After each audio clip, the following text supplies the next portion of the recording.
A new study says thousands of Canadians have died because of COVID-delayed surgeries and lack of access to doctors. The study, conducted for the Canadian Medical Association, found that during one 4-month period alone, the number of deaths in Canada was almost 4,000 people more than normal.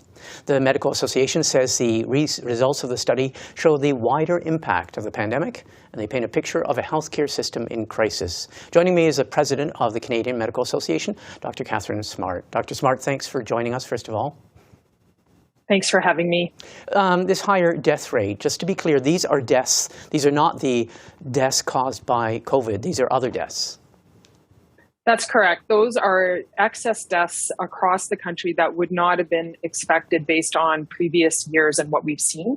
And these are people that have not died due to COVID, but we suspect due to other health issues that maybe were not able to be dealt with in the system due to capacity issues and access to care. What have you found in terms of the causes of death that have gone up, this excess death, as you call it? The report doesn't comment directly on the exact causes of death, but what we know is it appears to be a range of things. There's people that have struggled to receive acute care when they've been ill due to capacity issues at hospitals. We've seen outcomes in terms of people's cancer progressing because of limited screening and access to surgery. And then, of course, opioid deaths have been a really huge increase throughout the pandemic, with upwards of 20 Canadians a day losing their life to overdose. The study actually focuses on certain backlogs. What kind of things are harder to access? What kind of backlogs are we seeing?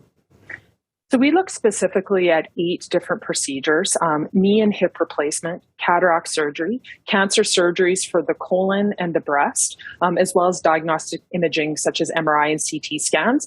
And across these 8 procedures, we saw a very significant backlog, over 350,000 opportunities for care missed, and an estimated cost of $1.3 billion just to address the backlog of those 8 procedures. So of course we know there's other procedures that Canadians have not had access to.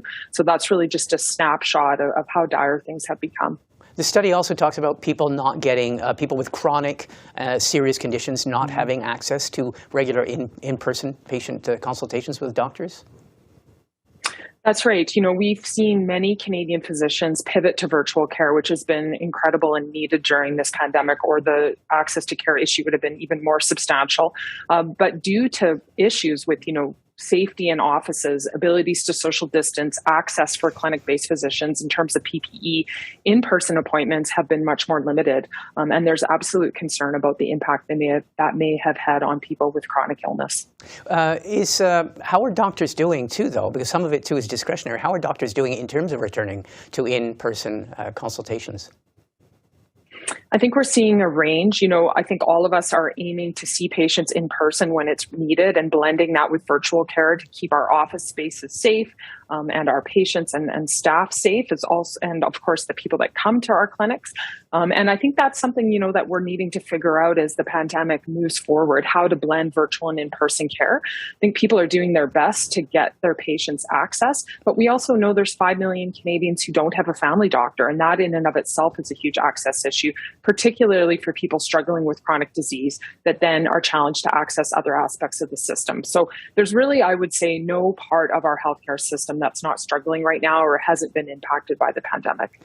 Quick question just about certain regions of the country which were in dire and acute crisis. I mean, just about a month ago, we were seeing Alberta, Saskatchewan, Manitoba. We also saw several of the territories in real acute crisis. How would you describe the situation right now in those provinces where the situation was so dire just a few weeks ago? No, absolutely. And, I think the real lesson there is that when we move away from public health strategies too early, it is not a good idea in terms of the impact on the health system. And this is, I think, something that we really need to keep in mind, especially as we're facing a new variant, the severity of which is unknown. So I think what we're seeing in those provinces is things are starting to stabilize somewhat in terms of ICU capacity, but the impact on the system in terms of other people's care has been huge, and they're facing additional backlogs in terms of offering other surgeries and procedures that patients need. So it's going to be a real struggle as they move through the winter. You've been quoted as saying that what's been happening until now has been Band-Aid solutions to help us get through the pandemic-induced crisis, but that the system continues to decline. Can you explain that? Yes, I think, what we see is so often health is a political hot potato. The federal government wants to blame the provinces want to blame the federal government. And what we're left with is tinkering around the edges of a system that hasn't worked well for a long time. If you were to speak to anybody who works in the system, they would tell you we have been struggling for years to give patients the access to care and the quality of care that they deserve. And physicians, nurses, other people in the system have really been the ones holding it up and keeping it moving forward for Canadians.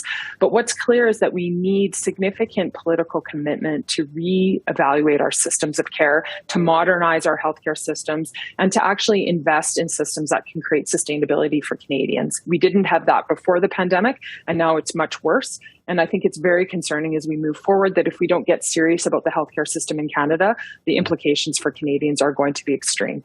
We've been told that we're just days or weeks away from a federal, provincial, territorial first ministers and other ministers meeting a big summit on healthcare transfers. The provinces and territories, as you know, are asking for a 28% increase from Ottawa. What do you make of it all as you watch in the days leading up to this summit? Well, I hope that this summit is an opportunity for levels of government to come together and actually commit to action. I hope a report like we released today will help them better understand both the short and long-term impacts of the pandemic, and that we can start moving towards a real spirit of collaboration and action. And that's what I hope comes out of that summit. Okay, last question. With Omicron, this new variant now rearing its ugly head, are you concerned that this kind of discussion might get temporarily bumped off again because of an acute crisis caused by a new variant? I think this report really shows that we need to balance the acute issues facing the system that are very real and ongoing, but not forget about what's happening behind that. If we don't get serious about actually solving the issues in our system and we just continue to only address COVID, we are going to have an unprecedented health disaster in this country. So I think now is really the time for the federal and provincial governments to get serious about solutions for the system and move forward with action. Dr. Katherine Smart, thank you very much for speaking with us. Thank you for having me.